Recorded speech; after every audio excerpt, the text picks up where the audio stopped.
Police station Jawahar Nagar Chhatrapati Sambhajinagar police station हद्दीत दिनांक 10/2/2026 रोजी दुपारी 2 वाजण्याच्या सुमारास पोलीस हवालदार उईके व पोलीस अंमलदार गोरे हे पेट्रोलिंग करत असताना त्यांना माहिती मिळाली की एक इसम जंबोरे मैदान हॉस्पिटल शिवाजीनगर या परिसरामध्ये हातामध्ये धारदार कोयता घेऊन लोकांमध्ये दहशत निर्माण करण्याच्या उद्देशाने फिरत आहे.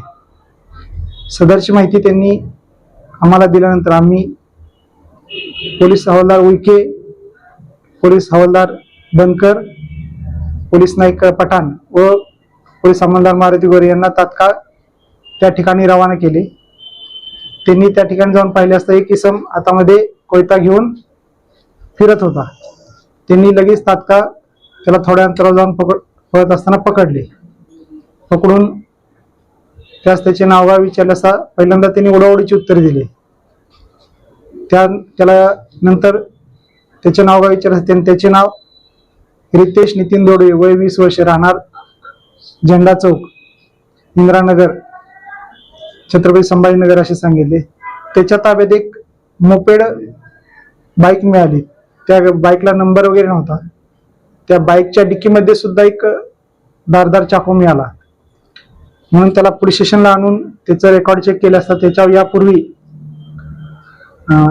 तो जेवेला नसताना त्याच्यावर घरफोडी, लूटमारीचे वगैरे गुन्हे दाखल होते. म्हणून त्याच्यावर शस्त्र अधिनियम 425 व महाराष्ट्र पोलीस कायदा कलम 135 प्रमाणे गुन्हा दाखल करून त्यामध्ये अटक करण्यात आली. त्यास माननीय न्यायालयात हजर केला असता त्याला मॅजिस्ट्रेट कस्टडी रिमांड मंजूर केली आहे.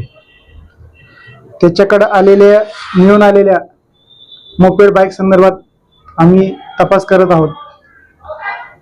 सदरची कारवाई ही माननीय पोलीस आयुक्त प्रवीण पवार साहेब, माननीय पोलीस उपायुक्त श्री प्रशांत स्वामी साहेब, माननीय सहाय्यक पोलीस आयुक्त श्री पगारे साहेब यांच्या मार्गदर्शनाखाली सहाय्यक फौजदार नलवडे, पोलीस हवालदार उईके, पोलीस हवालदार बनकर, पोलीस नाईक पठाण व पोलीस अंमलदार मारुती गोरे यांनी उत्कृष्टपणे केलेले आहे.